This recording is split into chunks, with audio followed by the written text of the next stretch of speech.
Hello friends, welcome back to UPSC underscore ethics and integrity online. Be your dream. आज के lecture में हम एक बहुत ही इंपॉर्टेंट थिंकर के बारे में जानेंगे which is Thomas Hobbes. He is the creator of और can be said as the founder of social contract theory and the philosophy is being followed everywhere in the world in today's scenario as to what is state and how state came into being. मतलब state कैसे आया हुआ है and how वो एक authority बना हम पे रूल करने के लिए इन अ डेमोक्रेसी. ओके, सो चालू करने के पहले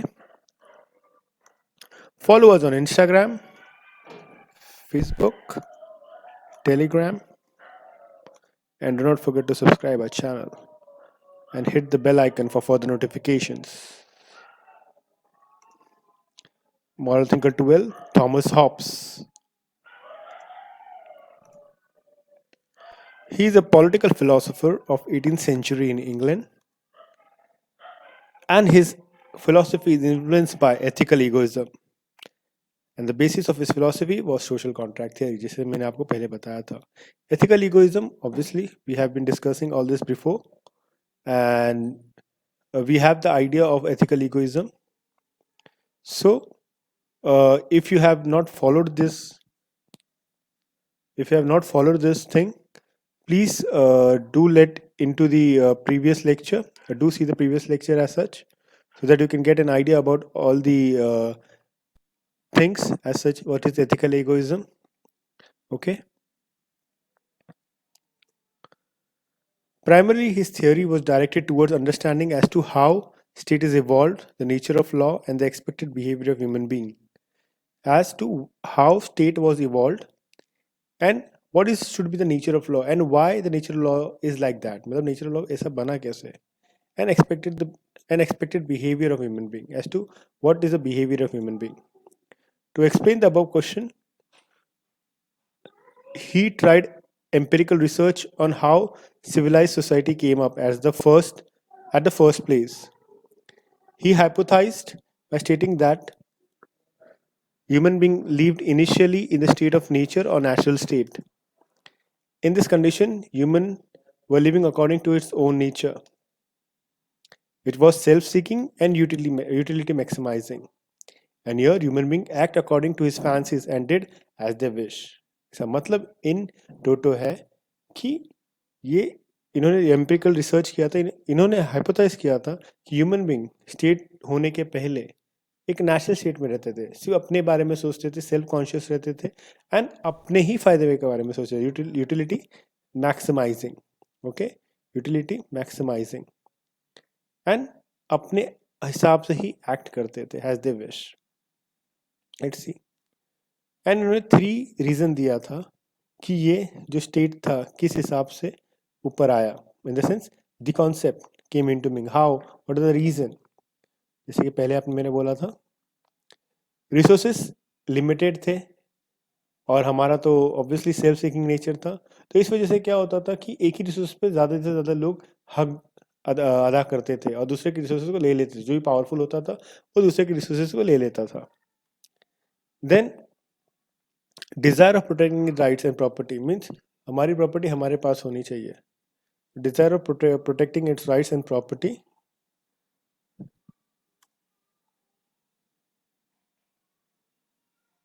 and everybody who seeks glory and pride also created conflict.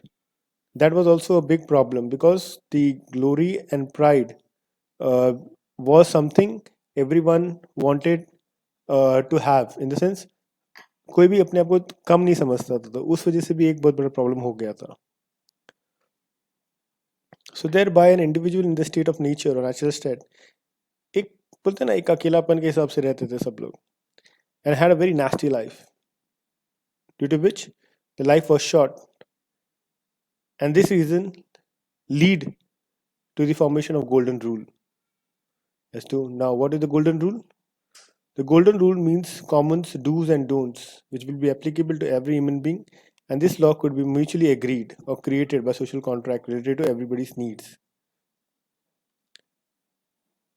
Further, Thomas Hobbes says that human being naturally will abide to the law if it is in his interest and will violate the law if it is against his interest.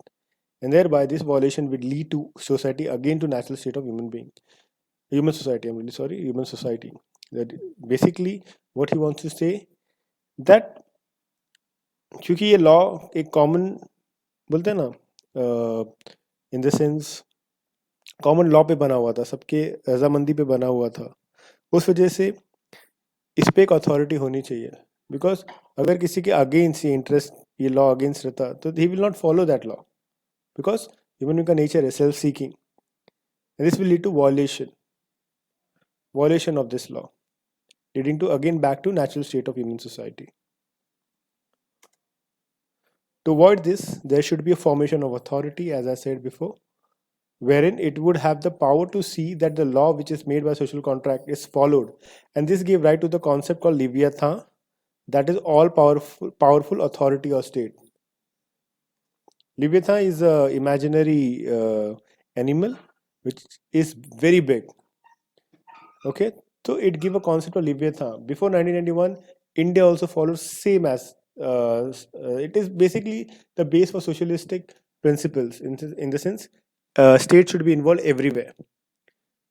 But this concept changed over the period of time.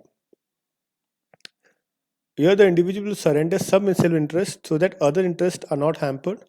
And to monitor this is happening or not, it will be done by a superior authority called state. That authority, which will monitor all those things, is known as state. This authority will be omnipresent, present everywhere, omniscient, would be seeing everything, omnipotent, and hence the law made by supreme authority will be universal, permanent, and timeless. Thereby, any action in congruence with the law of the state would be ethical, and if not, then it will be unethical.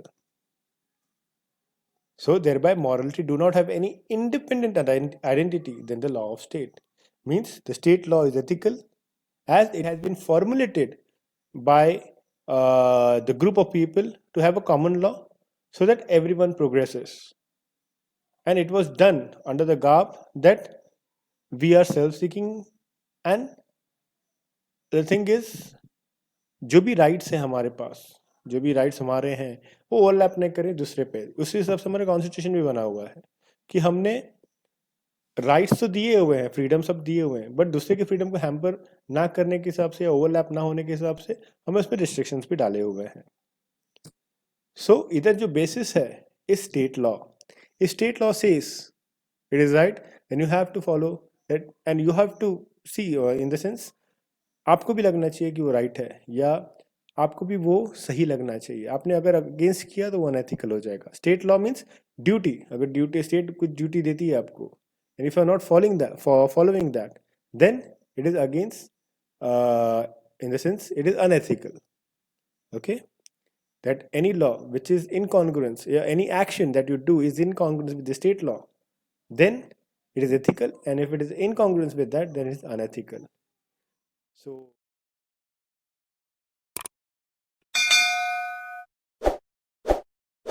So please comment that is it true in the real sense, in natural sense, that state law जो भी बनता है वो सचमुच में सही रहता है, it is timeless or permanent or universal. Please comment below, have your view. And एक क्वेश्चन देता हूँ, चलिए अब अभी हमने डिस्कस कर ही लिया है तो एक क्वेश्चन देते हैं कि if state law is against transgenders, अभी रिसेंटली बहुत सारे न्यूज़ में भी आ रहा है, if state law is against transgenders and their livelihood, so as an officer should you follow that law or not? Please comment below. So hope you have liked this lecture. Thank you for watching and be safe.